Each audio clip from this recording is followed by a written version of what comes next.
Hi. Hey there. Hello, one and also all. Hey there. It's Sunday. Let's see. Please be working today. I don't understand why Technology. Facebook is Technology, always friend or enemy? both. It can be both. Both. I vote both. It Well, can be both. we're on Facebook. That's a win. That's working today. All Hooray. right. Good. Hooray for the small things. Okay. 1 second. I can't wait for Wednesday. You and Mommy, I don't know why. It's not even like it's a huge. My parents are both over Halloween already, and I think it's so funny because I felt like it flew by. I feel like we didn't even really get Halloween this year. It just moves really fast, and you and Mommy can't stop complaining about how excited you are for it to be over. Well, yeah, all the advertising and all but I don't know. Anyone dressing up for Halloween? So I used to. Sorry. I used to, but really, I dress kind of how I would like to dress every day anyway. I would say I look a bit like a child, which I'm okay with, and so I think Halloween sort of lost a bit of its glitter for me, just because it was like, well, but I already dress how I feel like dressing. Yeah. For a lot of people, Halloween is like, oh, I'm going to step out and do what I want. Right. But for the majority of me and Right. my friends, we're ridiculous 24/7. So, And Daisy at age 2, she just turned 2 on Thursday. which I can't believe. That's my granddaughter, her daughter. It's a little young for. Well, she just doesn't know what it is yet. No. So people there too, like, is sort of like with her birthday. People were saying to me, "What are you going to do for her birthday?" And I kept saying, "She doesn't know what a birthday is. Like, she will, and then we'll have parties and stuff like that. But for right now, she doesn't know what a birthday is. So why make it crazy or stress or anything like that when she doesn't even know what it is?" So we just did some fun stuff that she liked. We did things that she liked for her birthday. We didn't have a party. And then with Halloween, same thing. She doesn't know what Halloween is yet, so she doesn't really care about dressing up for Halloween. Now, when we lived in Toluca, we've talked about this before. When we lived in Toluca Lake is a community sandwiched between North Hollywood and Burbank. And its most famous resident for many, many years was Bob Hope. And when we moved into the neighborhood, we discovered several things. One was that Bob Hope every year gave out Bob Hope collectibles. Yep. For Halloween. And great ones. Not just like some a paddle collectibles. Ball with, they all had his ski nose caricature line art, and thanks for the memory. Yeah. And by the way, which is memory. Which is memory singular, not memories. It's not memories. That's the name of the song. Do that again. Thanks for the memory. Ha! Thank you. Jerry says, my hair is a bouquet of colorful wonder. It is bad right now, Jerry. I'm not going to lie to you. I have not had a chance to dye my hair because my child takes all my time. And it is a sad state of events, but hoping that I'll be able to fix it soon and feel a bit more like myself. Anyway, the other thing we found out is that the pickings were so good in Toluca Lake. Yeah. It was that people would literally drive their kids in from other parts of the San Fernando Valley. They were literally bussed into Toluca Lake because it was so. First of all, almost all the houses participate. So you have 100 to 300 houses that are decorated and crazy, and people are super friendly, and it's well lit, and there's lots of other kids. So you would get from about 5 o'clock to 9 o'clock trick-or-treaters, and you actually you had to disclose this. If you were selling a home in Toluca, somebody was going to buy it, you had to tell them about Halloween because it was nuts. Absolutely loved it. Was our home previously owned by a celebrity? No. The Toluca Toluca Lake House was not. We lived there 25 years. No, it was not owned by a celebrity before us. So, though it was fun to be near all of the history. Right. Because one of the most famous residents of Toluca Lake, and this comes up for Halloween, Bela Lugosi. Oh, yes. Bela Lugosi lived on the same street as us, but many blocks away. But we were told he would answer the door in Dracula garb and invite children in to bob for apples. Yes, which now sounds terrifying, but at the time was okay. It was a different time. But can you imagine actual Dracula opening the door for you? I can't imagine. I also like to imagine Gabby Hayes lived in Toluca Lake. I also like to imagine that in my mind, that Gabby opened the door as Gabby. The modern day version of that kind of thing was that I was working the door, as they say. Yeah, that was one year. I opened the door, and there is one of Jesse's schoolmates, young boy in his costume, accompanied by his mother, Lonnie Anderson, dressed as Batgirl, Batwoman. Mm-hmm. And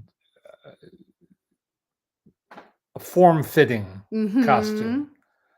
Hard to be blasé. Yeah. Hard to be blasé. I will tell you that growing up at the school that I went to, and having so many of those people, my favorite Lonnie Anderson memory is being in the nurse's office with Quentin, her and Burt Reynolds' son. And she walks in to the nurse's room. Even as a kid, when you see Lonnie Anderson, it's a bit like, oh, like that's not a regular mom. That's not like of the however many hundreds of moms are at your school. Lonnie Anderson's not and she, by the way, could not have been nicer. But it was just like, I'll never forget it. I'll never forget sitting in Nurse Perlo. I never forgot seeing her in the little room, and in comes Lonnie Anderson, and you sort of go, huh. Like, you don't know much as a kid, but you definitely know that that's not the average mom. So that was always a trip. And then Rick Baker, of course. Rick Baker, we learned. Rick Baker lived in our neighborhood. And Halloween was like his day. Yeah. His moment to shine in real life, not on the screen. Yeah. And the first time was when I opened the door and he was dressed as Jesse's least favorite monster. Not least, but most terrifying monster to me. The Man Who Laughs. Conrad Veidt's The Man Who Laughs. Because it's terrifying. But yeah, that we had many happy, crazy Toluca Lake memories. And now we live in this area in Sherman Oaks where nobody trick or treats. Like nobody.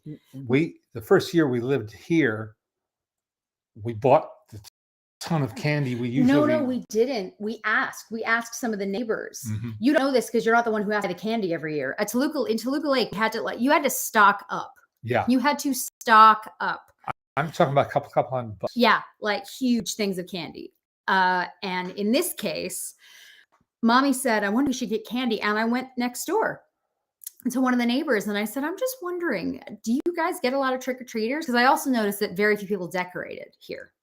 And sure enough, no, not a single one, not a single trick-or-treater here. So that's always fun. Yeah. So what happened last week was both Daisy and my mom were not feeling well. And so it was one of those things where the person who would be watching Daisy could not be watching Daisy. And then Daisy was also not very happy to be separated from me. So you had to take care of yours and I had to take care of mine. Is what happened. That's what happened. And I'm sorry that we had to miss, but those little ladies, the two smallest women in the Maltin household, require a lot. So we had to take care of them. Do you believe in the Great Pumpkin? Sure. No, but I believe in peanuts. Sure. I believe in Charles Schultz and peanuts. I would have chosen my next home to be near Rick Baker. Rick is he's one of the nicest. He and his wife, Sylvia, are just two of the nicest human beings. And then their daughters, Rebecca and Veronica, who I've grown up with, they're just spectacular.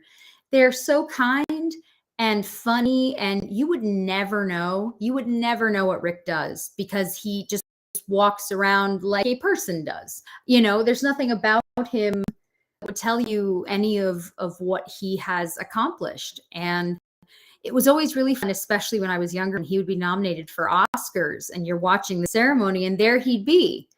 You were playing with his daughters the day before, and now he and Sylvia are on the red carpet and then sitting there, and then there he is winning Oscars. It's surreal. Let's say it is surreal. I'd like to live next to the Maltins. You seem like great neighbors. We're all right. I mean, we don't throw ragers anymore. We're not intrusive. I don't think so. No. My mother sings really loudly. That's probably the only complaint you might have, is she sings real loud. Occasionally on key, you never know. But I think that's the only, if we had to disclose anything, it would be that. Nowadays, especially nowadays, we're old. We in this house, we watch movies. I used to have parties in the day, not many, but occasionally, when I thought that I was young. Not no more. Not no more. I have to, a few of you mentioning Matthew Perry, because obviously this is insane. Matthew Perry died yesterday, which seems wrong in a lot of ways. It is wrong. It is wrong. But I will tell you, he also the school that I grew up going to is called Buckley. It's famous for a number of reasons. There are several old private schools here in Sherman Oaks, here in the Valley in general, and here in Los Angeles. Yes, and Richard Mall too. Yes. And the thing about these private schools is because there was really a core, like 5 of them that are old and established. Yeah. All kinds of people went to these schools. So whether it was Laura Dern, yes, Richard Roundtree, whether it was Laura Dern or the Jacksons, or Paris Hilton, or the Olsen twins. The Olsen, everybody, you played against them, you saw them all the time. It was a very weird but normal thing. So Matthew Perry went to my school. Now, obviously not when I was there, but went to my school. And Mrs. Bernstein, the history teacher, loved talking about him. She was the 7th grade history teacher, and Miss Bernstein always loved talking about him, talking about how he was not a troublemaker in this serious sense, but a troublemaker in the sort of make you laugh, bit disruptive way. And what people would do when they would go to the live tapings of Friends is they'd yell out, "I'm in Miss Bernstein's class," or "I just took Miss Bernstein's class," and people would shout to him, and he would always respond and, say, "Give her my best, give her a hug from me." So that sort of became this like ritual where anybody who could go and see a taping of Friends would yell to Matthew Perry about Mrs. Bernstein. And it was just one of those things that, again, growing up here felt normal, because it is. But I just always thought about that. And so yesterday, she has since passed away.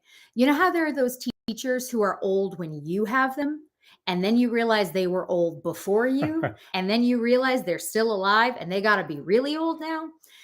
Miss Bernstein passed away a few years ago, but I just always loved that. I loved it. That was her.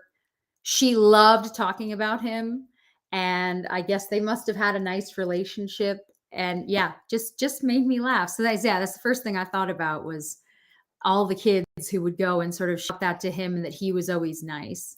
Yeah, Matthew Perry's father was an actor and a model. And I didn't know when his parents divorced, his mother married Keith Morrison, the journalist, the TV journalist. I didn't know that they were together. I thought that was an interesting, funny, weird fact. So I had a very nice day yesterday, courtesy of the Hollywood Reporter. Well, stepping away from now Matthew Perry, because that was not as a transition. No, that was not a smooth transition. As a transition, yesterday they did the what's called AFI Fest. AFI Fest had an event celebrating. They just did this. Scott Feinberg just put together this massive piece for the Hollywood Reporter of the 100 best movie books. And was it 19 or 18? Number 19. Number 19 was Leonard Maltin Movie Guide. And then they asked several of the people who contributed to make their own lists as well. And Laura Dern included, was it Mice and Magic? Yep. Laura Dern included Mice and Magic, which is also a great book. But that was very cool. And so there were 16 of us authors at there. AFI, AFI decided to do a live event with this, and there were supposed to be, I think, was it one or two people didn't end up coming? Was it Robert Evans didn't end up coming? Somebody else. Robert Evans is no longer. No, I know. No, I'm saying no. We were who we were saying the other day. We were saying, is Alfred Hitchcock going to be there? Yeah. Is Truffaut going to show up? Number one vote getter was the Hitchcock Truffaut book. Yeah, which has been influential. So many people that Kent Jones made a documentary about it. Yeah, called Hitchcock Truffaut. Yeah. But it's a really interesting list. We mentioned it the other day, but you should look through. Fascinating. And then I had my dad do a piece for the website for leonardmaltin.com, because I said, I want you to mention some of your favorite books. You know, which are the books that for you had the greatest effect? That was number one, guys. The one that he just said is the Hitchcock Truffaut. It's the book that came out. I should know the year, but I don't. Yeah. Around 1969. It consists of a series of very personal and very intensively detailed question and answers between the great French New Wave filmmaker Francois Truffaut and Alfred Hitchcock, with an interpreter, because Hitchcock spoke no French, and Truffaut's English was iffy. So that iffy Truffaut English. Yeah. Anyway, but it's a book by sort of like a master and an apprentice, so to speak. Yeah. But Truffaut was no apprentice. He had already made landmark movies by the time and Hitchcock admired his work. Yeah. So it was like two colleagues, one younger, one older, having. It wasn't like two colleagues. Detail. It was two colleagues. Yes. But yeah, so a handful of you were there. Sam Wasson. Let's see if I can remember everybody. George Stevens Jr. I love him. Yeah. I just love him. There was a handful of people I didn't know. Had you met everyone who was there yesterday? No, I had not met everyone. Did you?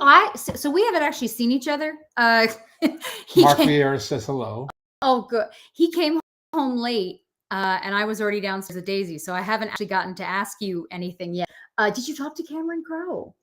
No. You failed. I failed because he didn't come to the reception. Okay.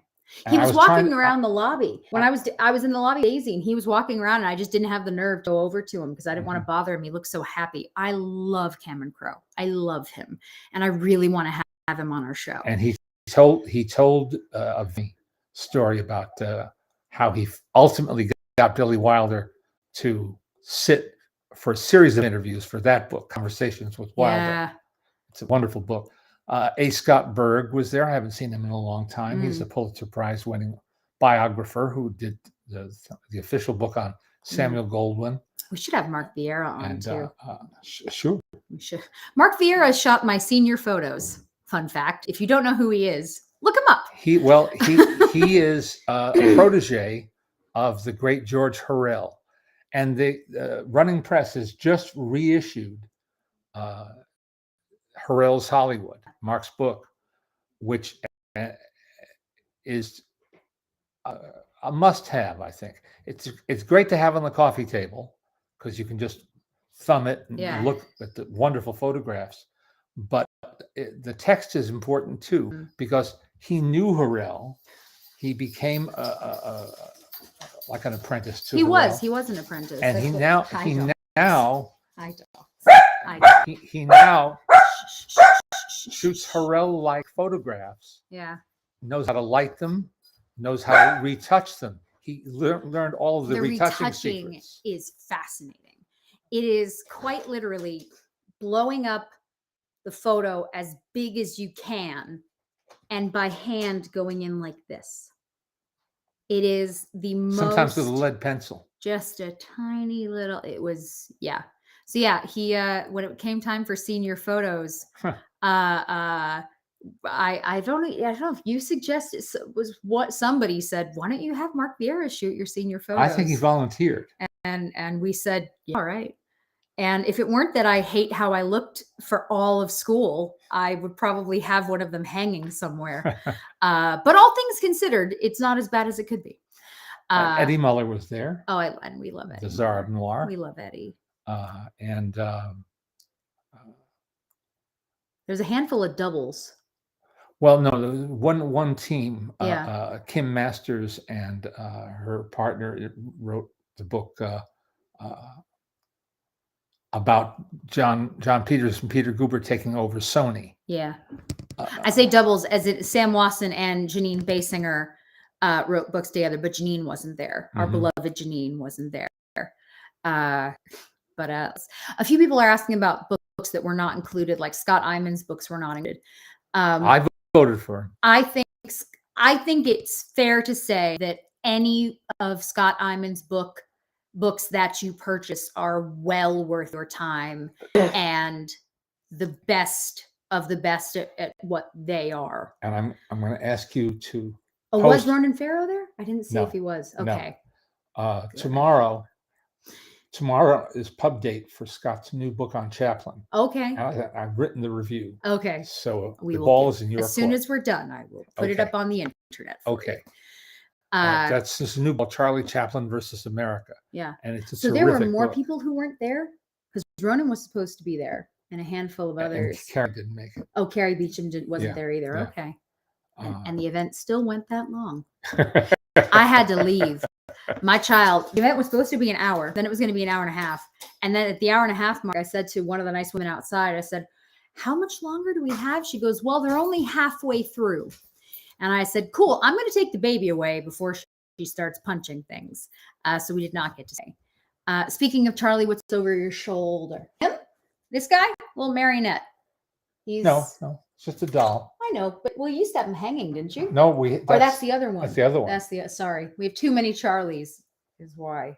Here he is. Please ignore my nails. They're falling apart. Like the rest of me, they're falling apart.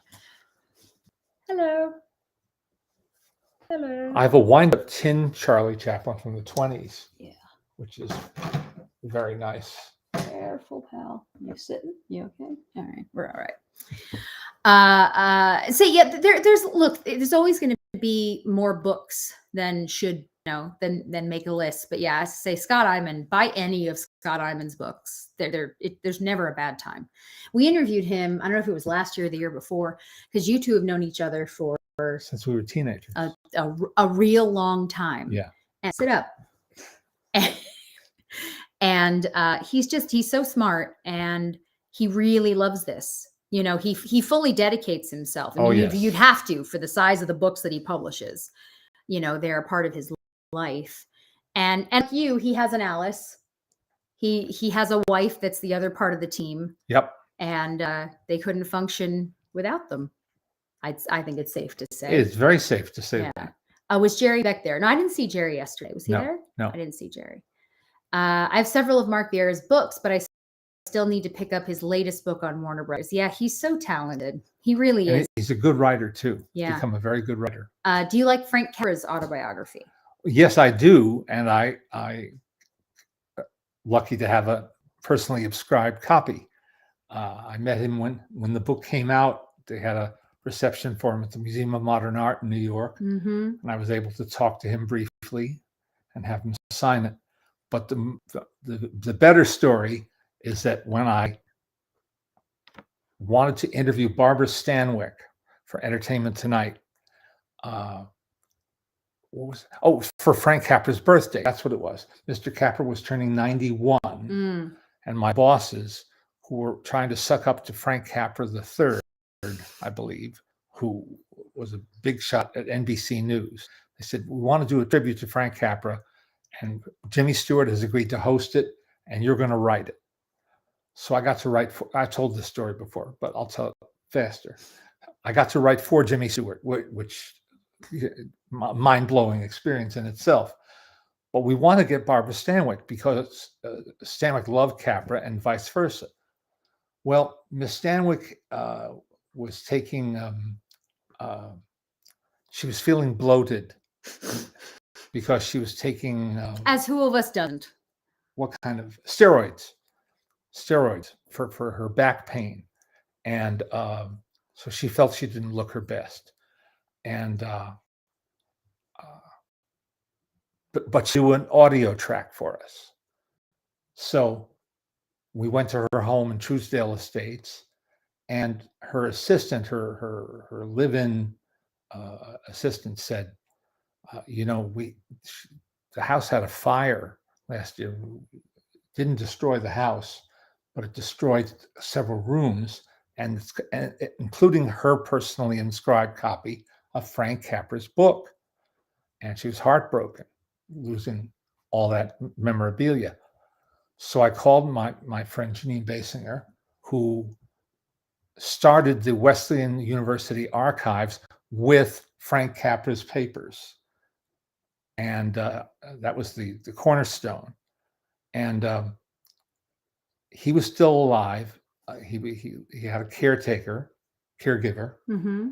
living in La Quinta near Palm Springs. I said, "Is he well enough to sign a book?" And she talked to his who said, "Some days he is, yes, okay." I had an ET driver go to Larry Edmunds' bookshop. Jeff was there yesterday. Of course he was. Larry Edmunds' bookshop, the longtime mecca where for Doug is mentioning books. That Eddie Muller is signing his Noir Kitty book today. Oh, at good. Larry Edmunds. Good. FedExed it, I believe, down to the desert, where Mr. Capra wrote a beautiful dedication to Barbara Stanwyck, got it back, had it delivered to Miss Stanwyck, and she wrote me the most wonderful thank you letter. And that was a victory. That was like okay, got it, done. It's amazing.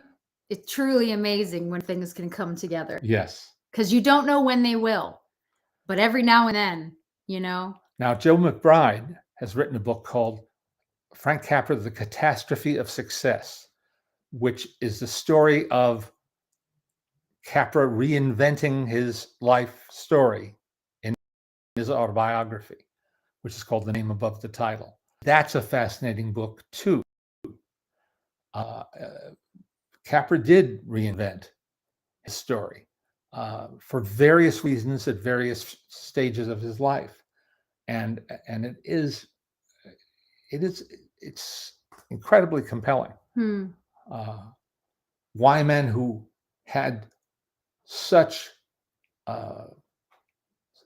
celebration of his life during his lifetime would feel the need to embroider or invent any stories. I mean, he had Oscars. He didn't have to prove anything. He didn't have to prove anything. Yeah.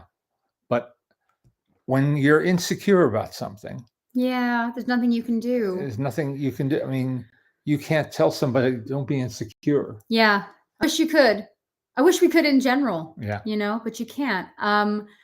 Craig's mentioning, he says that he thinks the list has some major problems. No Scott Iman or James Curtis. That's true. Well, again, this is the thing, isn't it? Lists are tricky. Lists can suck. It's why you hate making lists. Yeah, I hate it. And lists are meant to be argued with. That's their only. Yeah. Craig, the Holdovers review will be up today.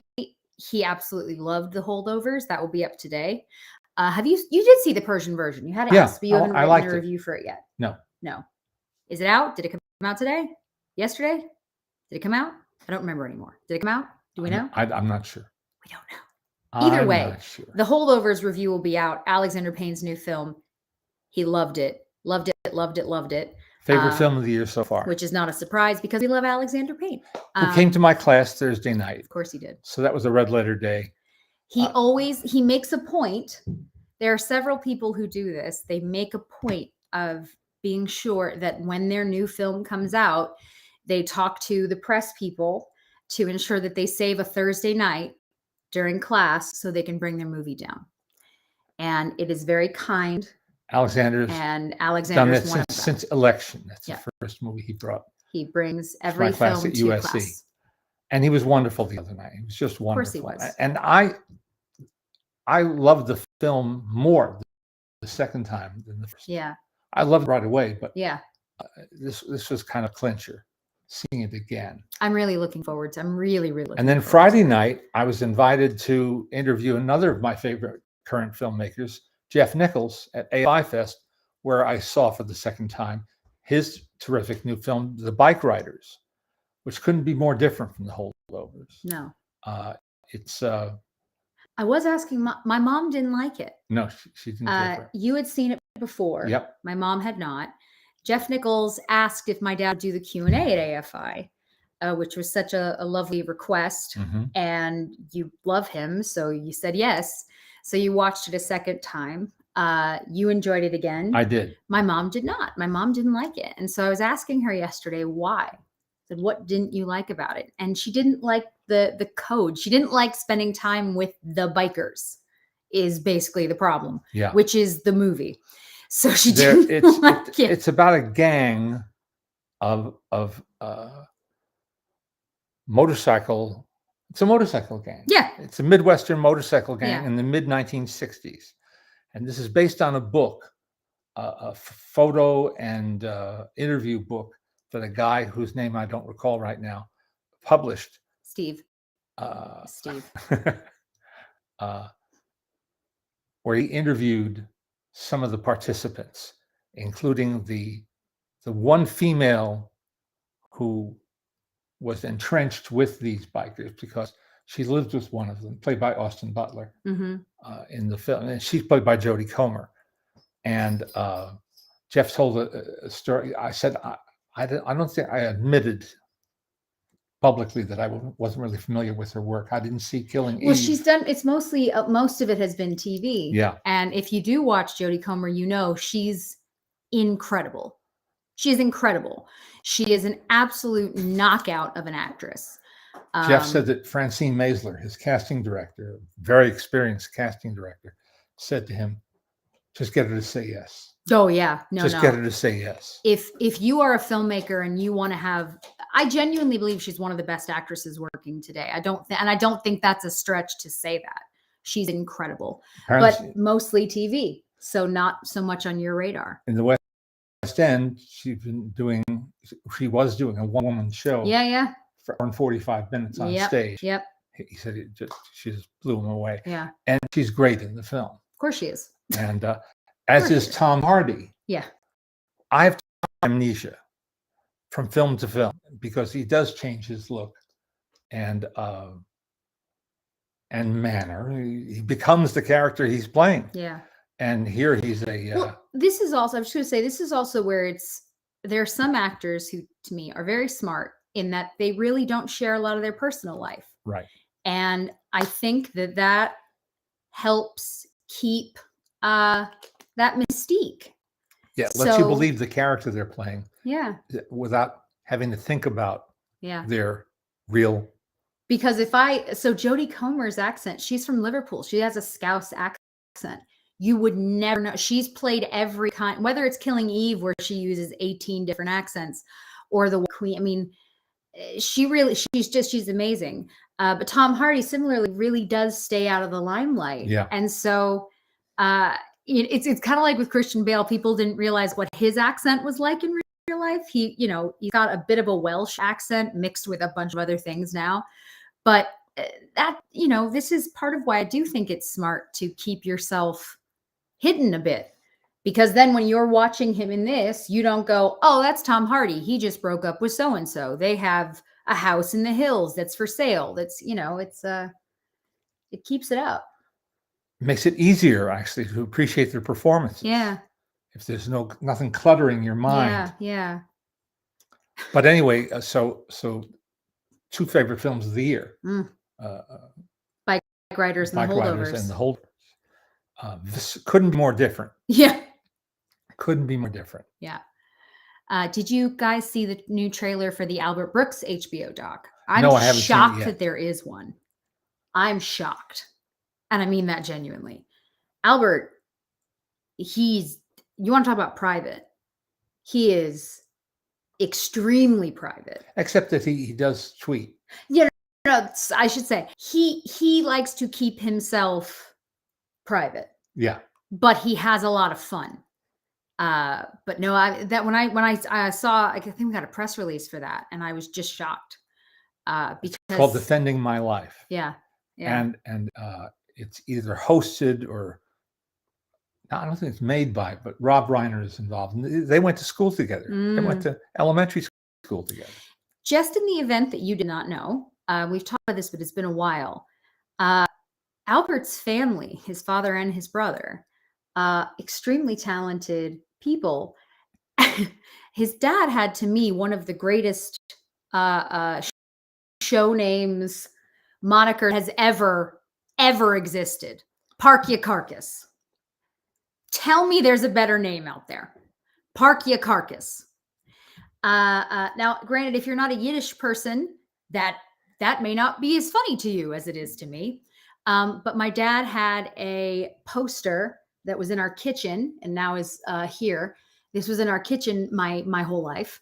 And so it says, I love to spend each Sunday with you. Texaco presents Eddie Cantor, Sunday nights, Columbia Network, with Park Ya Carcass, Bobby Breen, Jimmy Wallington, and Jacques Renard. And staring at Park Ya Carcass as a kid was like, what is that? And why is it the funniest thing I've ever seen? Their real last name is Einstein. His name was Harry Einstein. And he created this Greek dialect character, Park Ya Carcass.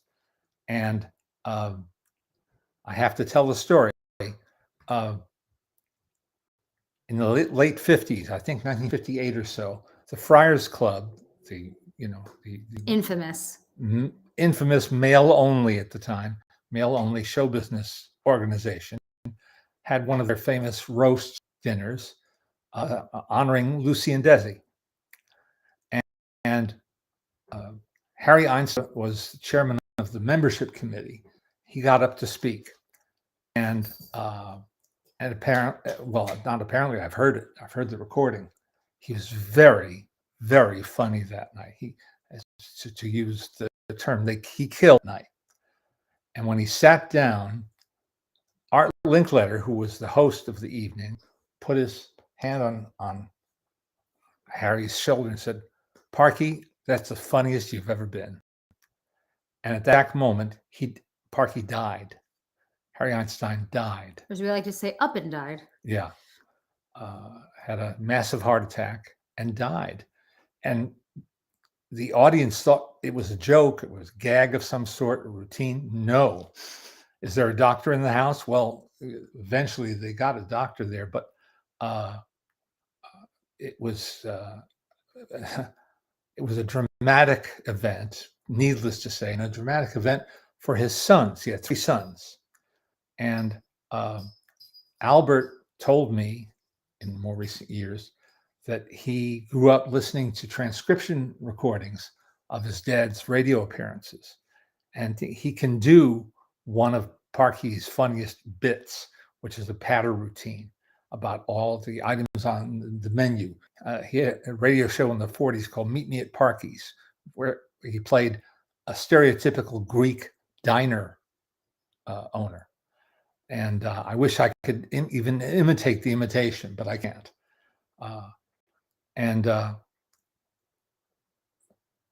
His brother, Bob Einstein, about whom there was a documentary made just a year or so ago, became this Super Dave Osborne. I don't know if you remember. It's like the Wile E. Coyote, live action Wile E. Coyote.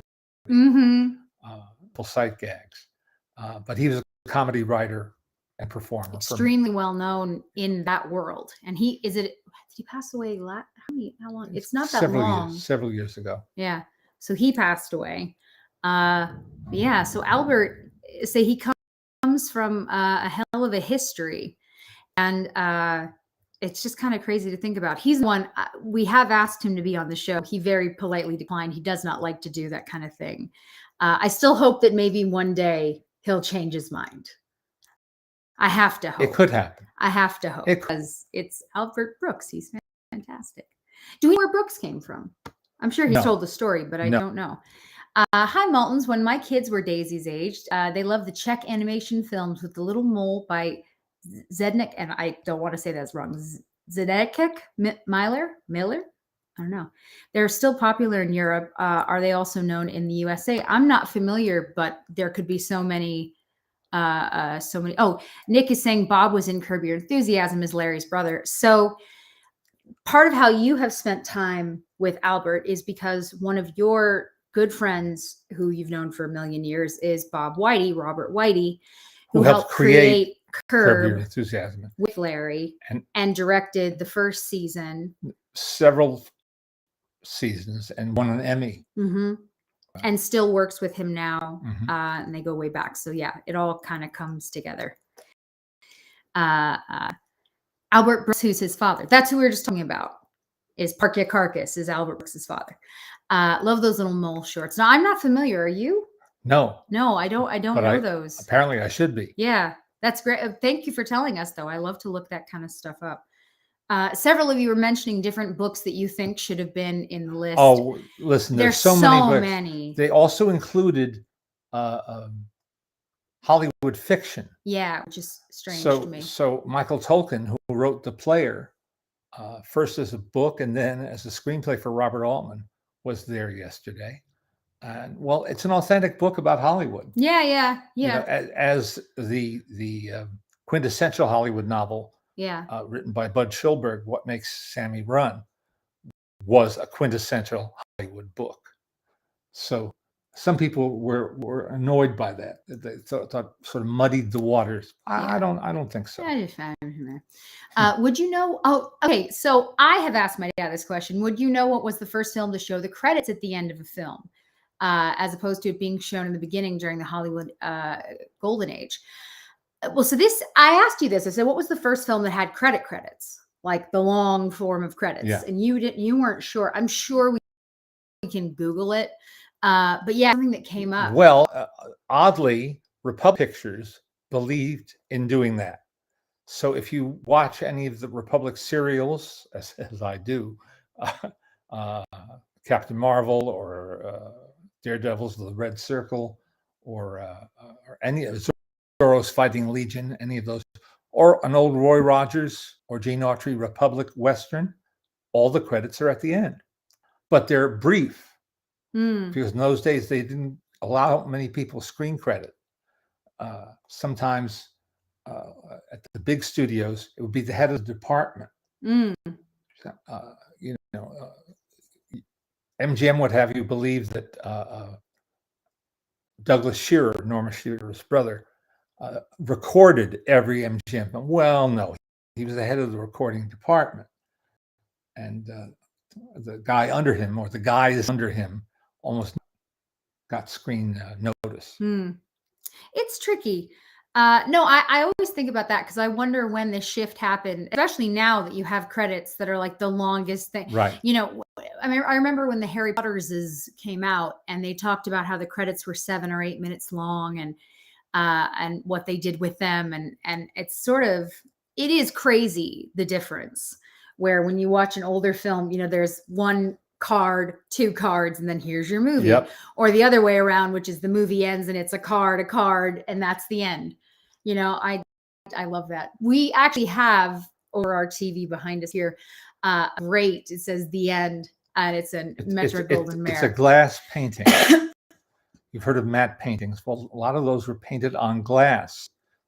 And we have one of the glass paintings that says The End, Made in Hollywood, USA by Metro-Goldwyn-Mayer. That's one of my favorite things that we have. Yes. I love it. I would get it down, but it's high up. It came from Pacific Title and Art Company, which was founded by Leon Schlesinger, the man who made the early Warner Brothers cartoons.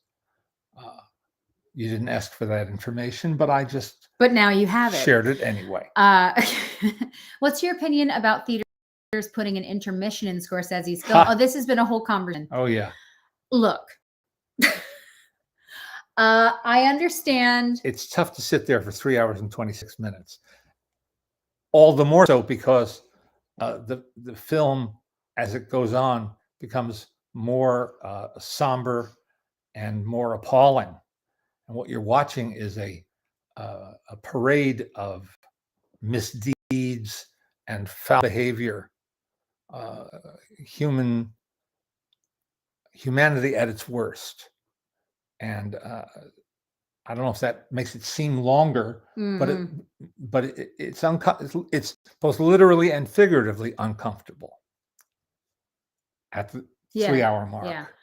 I think it's hard because here's the thing. Plays and musicals have, with a very rare exception, always had an intermission, right? And somehow we managed to get back into it, right? That is a thing that if you go to the theater, you can do. I don't know why movies don't necessarily get in. I don't know why they don't think about this sometimes. I understand the big picture. I don't want to lose the steam that's going. I get that. But if you're making movies that are that long, The last time I saw Lawrence of Arabia, when it was restored and reissued by Robert Harris and Jim Katz for Sony, they did it exactly as it was presented when it was new, with an intermission. It was built in. David Lean, the filmmaker, was aware that it was going to be a break. And I remember seeing it at the Academy, their Goldwyn Theater. And when the intermission came, I said, oh, damn. And then when we went back into the theater, the lights went down, film began again. I was right back in there. It didn't because take if long. It's good enough, and they say this is the same, this is why, again, musicals and plays are written a certain way, is that's why there's an end number and then the first number of the second act, or a play, whatever you want to do. It's just, I feel like if you're going to keep making these movies this long, which seems to be a thing that they're all really into. Yeah. You're going to have to figure out that people can't sit still that long. And that for their sanity's sake, they need to get up. I also think about, obviously, with so many, like, I won't be able to see this in a theater. It's too long. I can't leave the kid for that long. And frankly, it's not worth it. If I'm if I'm going to leave my daughter for a certain amount of time, I have to really want that. Yeah. And I just don't care that much with this movie. When the last of the Lord of the Rings trilogy was coming out, you always tell them. I interviewed Peter Jackson, and I said, "Did you consider putting in an intermission?" He said, when it looked like it was going to be 3 hours and 25 minutes, yes, we were thinking about where we place it. Yeah. But when we cut it back to 3 hours and 9 minutes, I thought, no, it's okay. Peter, give me a break. But this is so, yeah, exactly. Josh, my friend is saying so many people will break it on Apple. Well, that's the thing. To me, what would make sense, because I do think that with these extremely long movies, especially with hard long movies, and by hard, I mean upsetting, difficult, it would be really smart to build in some kind of break at home, because otherwise, as I say, I think you need to see it in a theater, because you're going to get on your phone. You're going to get up. You're going to play with your dog. You can't help it.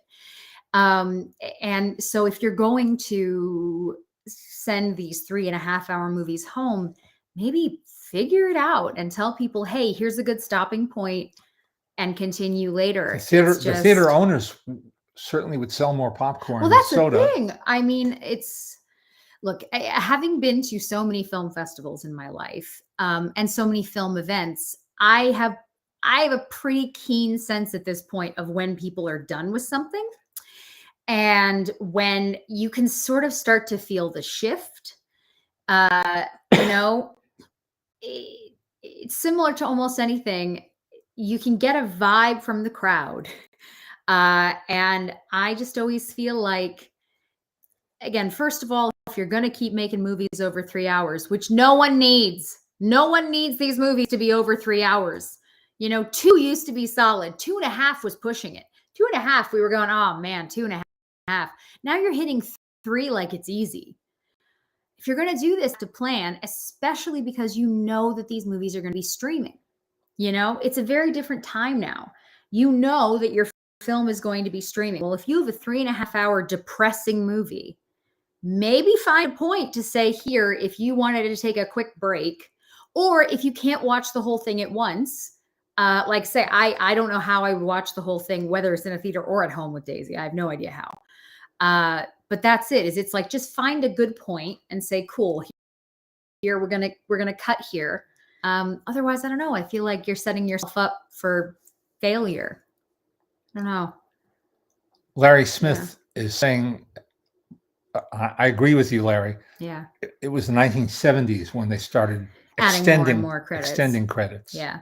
And even then, I remember somebody complaining that only the top people in the art direction unit were getting that screen credit. Sure.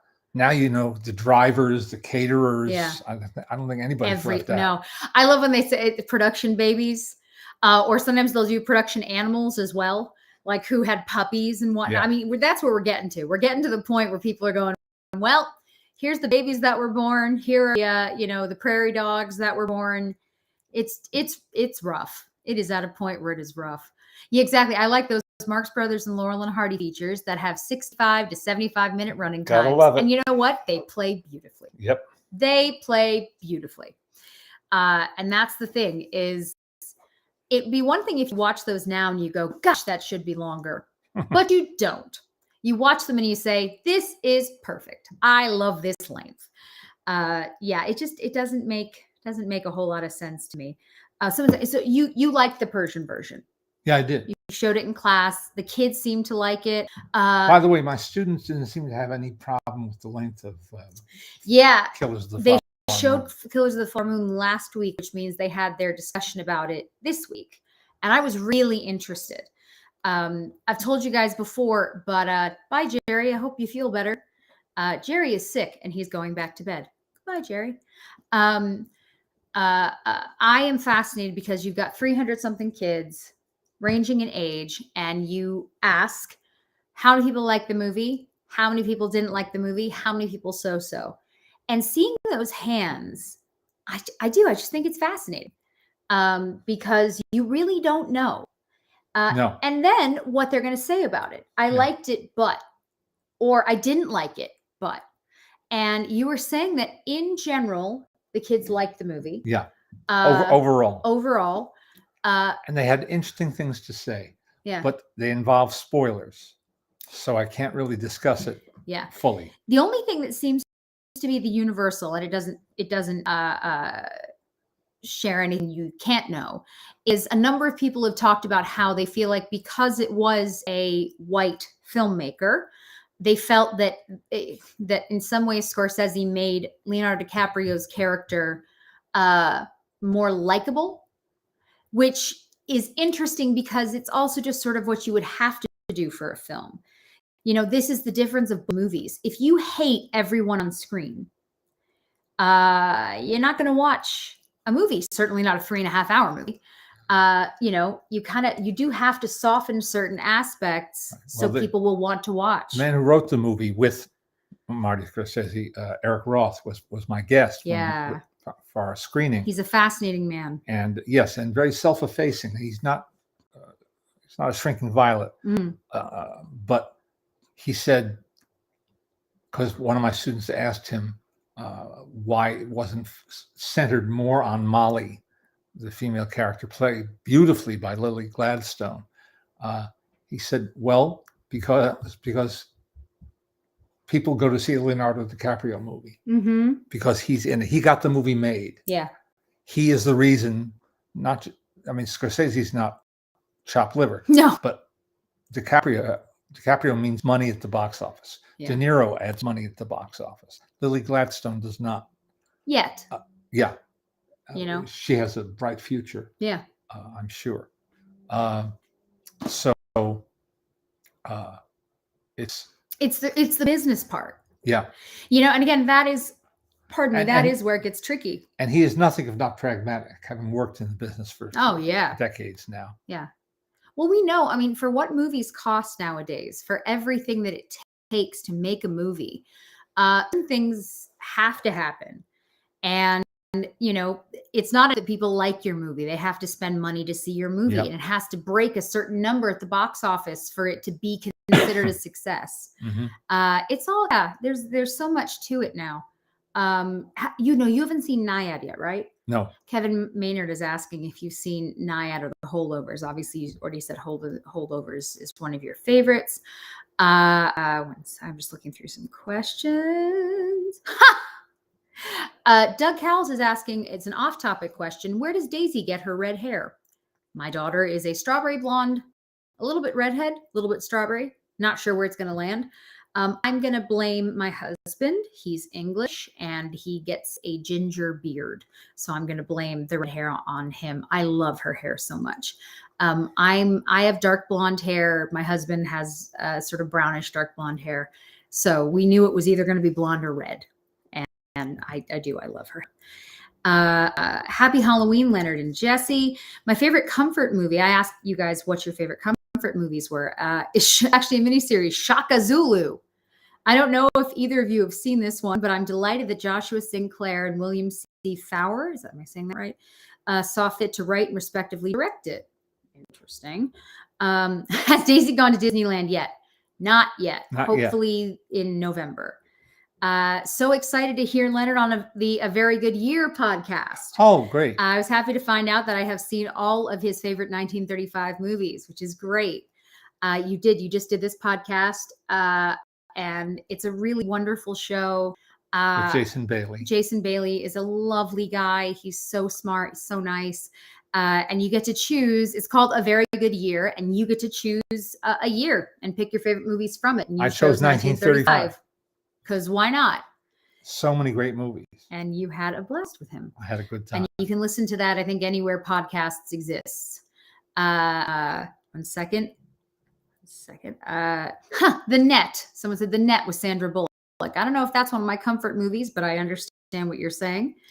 Meet Me in St. Louis. You can't go wrong, can you? No. If you want to feel good, you watch that movie. It's so joyous.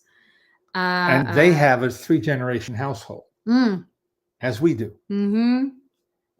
There's 3 of us here. You got the 1, you got the 2, and you got the 3.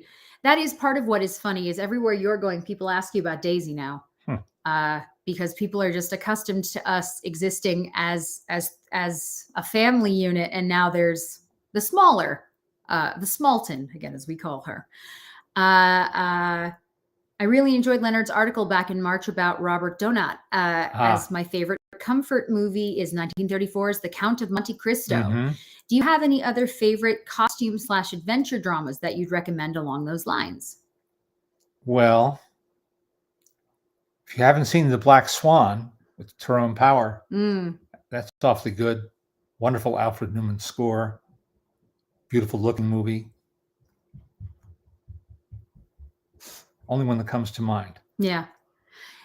Yeah. There's a few folks are asking what we're looking forward to that's coming out. I'm so bad at remembering when things come out because we see them. I mean, obviously I don't get to see much, but at this point, but you see stuff so sort of out of order that it's really hard to remember when it is actually in theaters and you have to look it up. So that's always fun. White Christmas is also a comfort movie for me. Of course, Lynn, it's White Christmas. You know, there's a reason why people watch it every single year because it brings them joy. You know, what more do you need? Local Hero is a wonderful choice. Yeah. Oh, yeah. Just a quick collectibles thing. This made of brass, I suspect. Mm-hmm. It's key to the city of Warner Bros. This is our front door key. It's not, but it should. You know, we should actually. If we really cared, we'd make this our front door key. This was expensive, which is why I didn't buy it the first time I saw it. It says the largest key in the world. There are pictures of Marilyn Monroe with this key. I think it was when The Prince and the Showgirl came out. Yeah. Which was released by Warner Brothers. Wow. And then So we bought that at an antique show from a dealer who was a fixture at that antique show. And I'm trying to find the other piece that I brought down.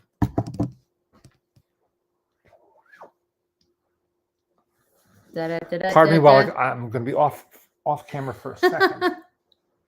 What movies are you looking forward to? I'm just saying, Lynn, you know, if you got it. Where did it go? I don't suppose Chuck Jones had one. That would make sense, actually. Which thing are you looking for? The water tower. I took it off of the. Maybe you put it down somewhere.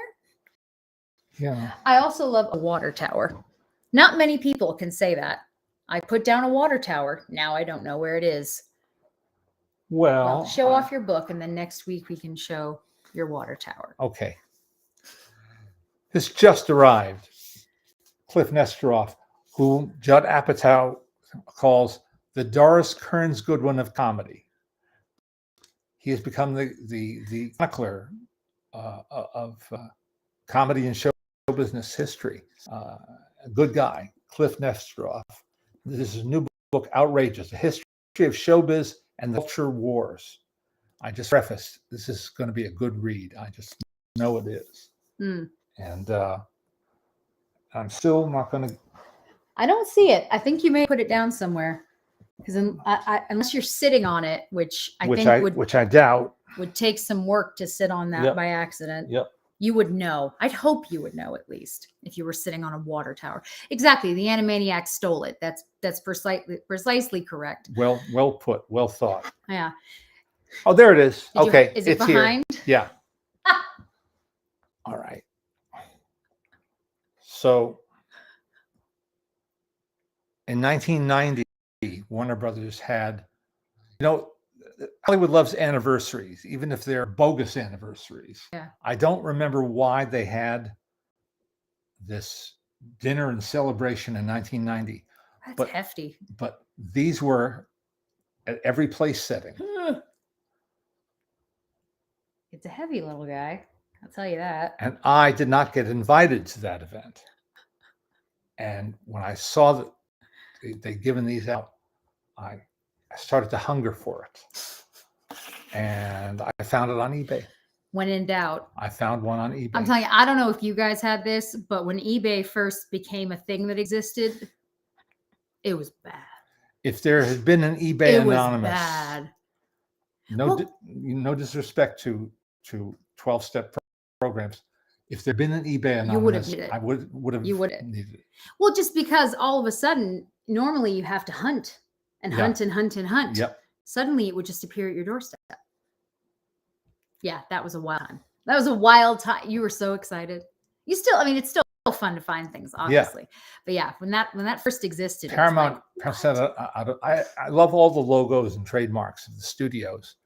And you might say I'm a sucker for them. And Paramount sent out as a Christmas gift to VIPs in the media a mirror with a replica of the Paramount studio gate, the famous gate, the gate that Gloria Swanson drives through with Eric von Stroheim as her chauffeur in Sunset Boulevard, that gate. And it went to my boss, who didn't care. Mm-hmm. She didn't care. She had no feeling for this at all. I really wanted to steal it from her, but I didn't. I expect better from you. Yeah. You should have taken it. You really should have taken it. Now there's it is funny sometimes when you see sort of what exists out there and you go, ooh, I want that. And then you go onto eBay and you decide how much you want that. Yeah. I love the Disney stores used to have, depending on where they were, would sometimes have stuff that was special just to that location. So the first time I went to a really big Disney store in London, they had stuff that was just in London. In Edinburgh on Princess Street, they had a Disney store and they had stuff that was just in the Scottish stores. And it was so much fun to find. I have this little Winnie the Pooh in a kilt. I have Minnie and Mickey all dressed up in tartan.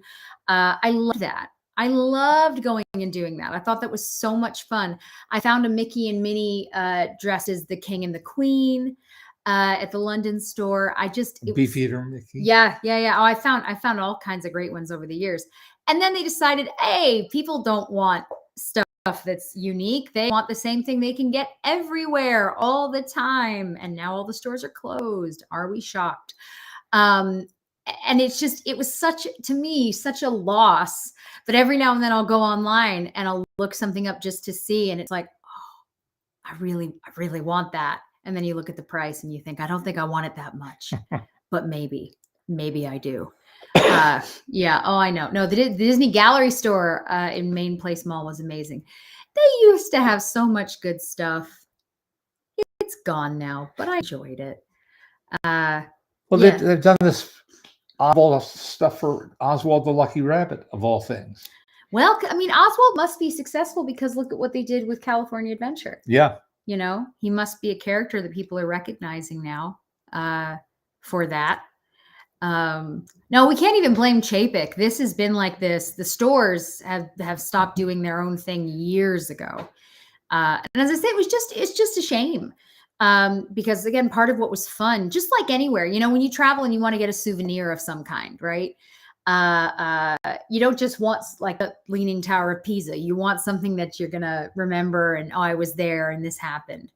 Oh no, Ken, we're not even going to start on the Warner Brothers stores. It makes him very emotional when we talk about how much we miss the Warner Brothers stores. Still, man. You are. That New York one was phenomenal. York, the Fifth Avenue store. That was phenomenal. Unbelievable. I will never forget the rocket ship. As a kid, that was like the coolest thing I'd ever seen. Do you remember? Yeah. Yeah. They had a full-on, I say full-on rocket ship. They had a full-on Marvin Martian rocket ship in store. And a little theater for which they made a 20-minute Marvin Martian short in 3D. And it was really good. And I don't know if it's been shown since then. But who needs those things, right? We just want the same stuff at every store. We just want tons and tons of Friends merchandise. No. No, I really do. I don't understand. I don't understand why people think that taking away the uniqueness of a place makes any sense. I will never understand. For me, not for us to understand. No, I don't get it. I used to spend hours at the Warner Brothers store. Yeah, well, say the one that they have now is okay. On the lot, they have, you know, they're okay. You might find stuff you like. The biggest issue I have now with Disney, obviously, is just that they have so screwed up the princesses' faces. They all look the same. It's the same really creepy face on every single one of them, and I don't get it. Again, why would you want them to look like that when they don't look anything like that in the movies? Why would you not make them look like they look in the movie? I don't get it. What are your favorite comfort films? We'll end with that. What is your favorite comfort film? Almost anything playing on TCM. That is true. That is very true. I would say that you are happiest when if a Western is on, you're real happy when you see one of those. Yeah.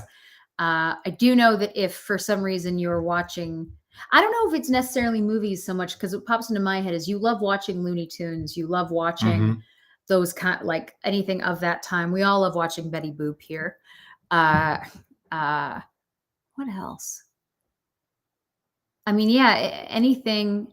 For me, probably most of the old musicals are for me pretty comforting, because there's just no bad time.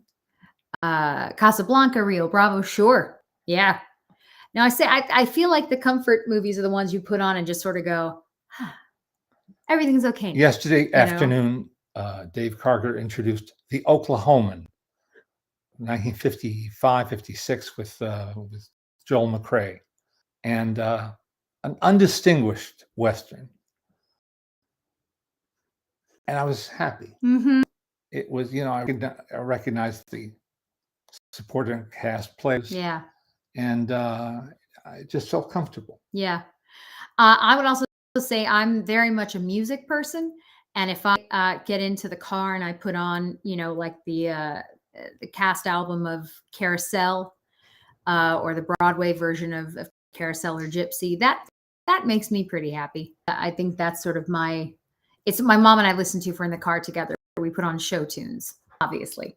And those are two of our go-tos, just because both of those overtures, both Gypsy and Carousel, are two of the greatest overtures of all time. Yes. And you put them on, and it's just... Not Spring Awakening?